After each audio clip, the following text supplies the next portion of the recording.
আজকে দেখাবো লেবু গাছের সার প্রয়োগ। তার জন্য প্রথমে নিলাম ডিএপি, কিছুটা পরিমাণ ইউরিয়া এবং কিছুটা পরিমাণ পটাশ, সেটাকে মিক্স করে নিব। এবার হচ্ছে সেই সারটা কোন সময় প্রয়োগ করব। দেখতে পাচ্ছেন গাছে হালকা হালকা গুটি চলে এসছে প্রতিটা ডালে, কোথাও এখনও এসছে পুরোপুরি এবং কোনো ডালে এখনও পুরোপুরি আসেনি, জাস্ট ফুল আসা শুরু হয়েছে। এই সময় আমরা গাছের গোড়ায় এই মিক্সারটা গাছের থেকে মোটামুটি 10 ইঞ্চি দূরে এই সারটা প্রয়োগ করব।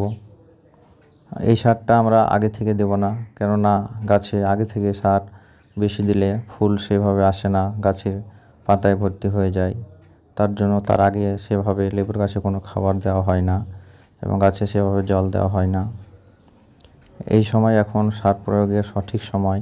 এখন সারটা দিলে ফুলগুলো ঠিকঠাকভাবে টিকে যাবে, ঝরবে না এবং যেসব গুটি গাছে আসবে এখন এবং গুটিগুলো ঠিকঠাক বেড়ে ওঠার জন্য এখন এই সারটা আমরা প্রয়োগ করব। দেখতে পাচ্ছেন প্রতিটা ডালে হালকা হালকা ফুল আসতে শুরু হয়ে গেছে।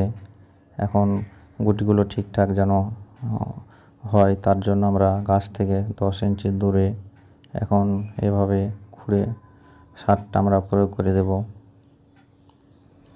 এখন গাছের গোড়ায় রস থাকে যেন, সেটাও খেয়াল রাখতে হবে, জল দিতে হবে যেন গুটিগুলো ঝরে না যায়। তার জন্য আমি আগে থেকে জল দিয়ে রেখেছি এবং এখন নিয়মিত জল দেব। এখন আমরা সার দিয়ে দিলাম চারদিকে 10 ইঞ্চি দূরে। সারটা দিয়ে হালকা মাটি চাপা দিয়ে দেব এবং হালকা হালকা করে মাঝে মাঝে জল দিতে থাকবো যতদিন না গুটি ধরছে, কেননা জল শুকিয়ে গেলে গুটি পড়ে যাওয়ার চান্স থাকে। এভাবে সার প্রয়োগ করলে ভালোই ফলন পাবেন আশা করি।